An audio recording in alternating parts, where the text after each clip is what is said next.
Federico Cuxo, periodista científico, escritor, especialista en historia de la ciencia. Federico, sos autor de un libro, Odorama. Contame un poquito cómo se te ocurrió la idea, por qué fuiste a ese sentido que es uno de los que menos utilizamos. A ver, hay varias respuestas. Quizá la más protocolar es que yo en el año 2015, por una beca, me fui a la Universidad de Harvard, en Ajá, Estados Unidos, en Cambridge, y a las pocas semanas, a los meses, empecé a detectar aquello que uno no detecta cuando uno se va de vacaciones, ¿no? O sea, empecé a detectar cosas, olores, sensaciones, y en especial empecé a detectar un olor que estaba omnipresente en Estados Unidos, que no es que es el olor de la canela, ¿no? Y no es que no exista el olor de la canela en la Argentina. Sin ujú, embargo, en Estados Unidos el olor de la canela está en todas partes, ¿no? O sea, en los puestos de comida, en los restaurantes, incluso en el subte hay olor a canela.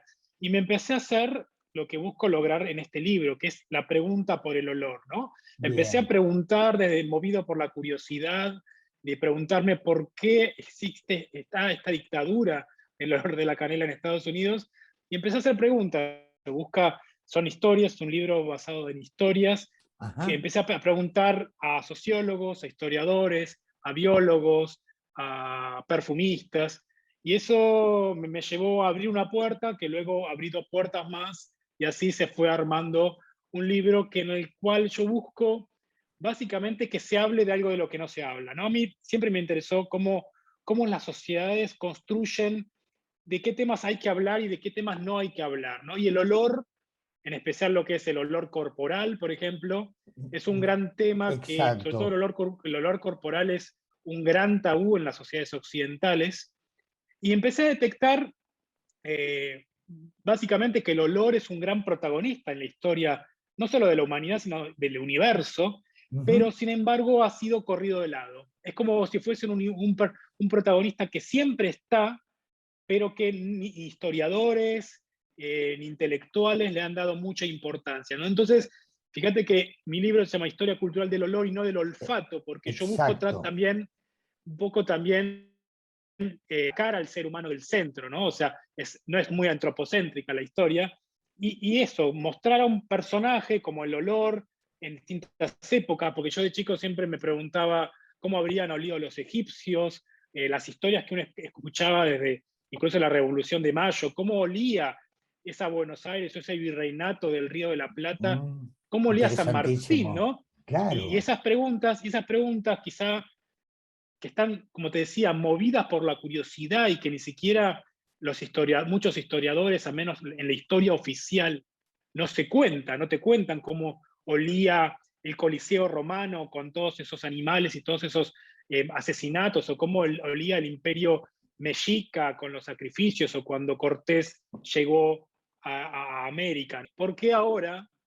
estamos yendo a una especie de desodorización? Y cuando hablo Ujú, de la desorización, básicamente me refiero a este mandato social de que uno, para socializar, primero tiene que tapar todos los olores corporales, ¿no? O sea, es ir a una cita, ir a una entrevista de trabajo oliendo a transpiración, es infringir el mandato social. Pero eso solo en Occidente, en Oriente no es lo mismo. O sea, ajá, también existe una gran diversidad olfativa, y lo que habla, y esto está estudiado por varios autores, es que la olfacción, además de ser biológica, es decir, tenemos una nariz con receptores, también es una construcción cultural y que exacto. va cambiando a lo largo del tiempo.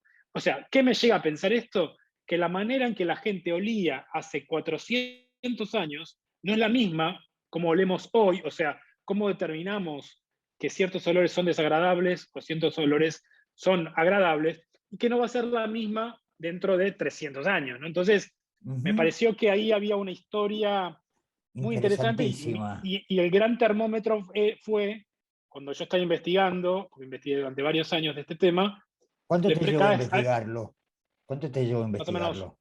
la investigación, 2 años y un año de escritura, Ajá, pero el mayor termómetro fue cuando me preguntaban, sobre todo en Estados Unidos, qué estaba investigando, y yo le decía que estaba investigando sobre la historia del olor, Y primero no lo entendían, pensaban que hablaba del color, ¿no? Porque es un tema del que muy pocas veces se ha explorado. Y después en esas reuniones, o sea, en almuerzos, en cenas, me daba cuenta que cada persona tiene una historia personal e íntima con el olor. Entonces, sin Absolutamente. embargo, no se comparte. Nadie habla mucho de cómo un olor a una comida le hace recordar a una abuela fallecida, o Ujú, cómo el olor al viajar, o cómo, ujú, porque siempre históricamente el olfato, especialmente del siglo XVII en Occidente, ha sido corrido. O sea, el sentido reinante es la vista. Vivimos en una claro, sociedad visual. oculocéntrica, donde lo importante es ver y ser visto, ¿no? O sea, no tanto conocer el mundo por cómo huele, sino por cómo se ve, ya sea los telescopios, a través de microscopios, y el universo de la olfacción y de los olores se lo ha corrido al campo de la intuición, o sea, cuando las expresiones que han quedado en nuestro vocabulario como esto me huele mal, ¿no? Como algo sospechoso, ¿no? Exacto, Y exacto. también se lo asocia, esto está muy estudiado Freud. Freud ha sido uno de los grandes negadores del olfato. Freud asoció mucho la olfacción a la animalidad. Ajá, Entonces, muchas veces en la historia cultural, a los pueblos que privilegiaban la olfacción sobre otros sentidos se los categorizaba como bárbaros, ¿no? En el sentido de que eh, el occidental, la construcción occidental desde el siglo XVII, es especialmente, el explorador es un explorador que ve, ¿no? Entonces, no que huele, sobre todo porque exacto. porque los olores siempre han sido difíciles de medir, de cuantificar, de catalogar. No existe una especie de clasificación de todos los olores que existen, como Ujú, sí existen con los colores. Entonces, me parece que hay muchas historias para contar, y lo que yo busco siempre en mis artículos, en mis historias, es despertar curiosidad y asombro, que en especial me parece que uno piensa que la curiosidad y el asombro son capacidades que están ahí, y sin embargo uno tiene que alimentarlas, ¿no? Es como exacto. un músculo, que si uno no hace uso de ese músculo, ya sea leyendo una novela, yendo a ver a una película, o encontrando una historia que te fascina, uno puede ir por la vida con una especie de nihilismo, de anestesia social, de que no me importa nada, cuando me parece que hay historias interesantes para contar y para conocer.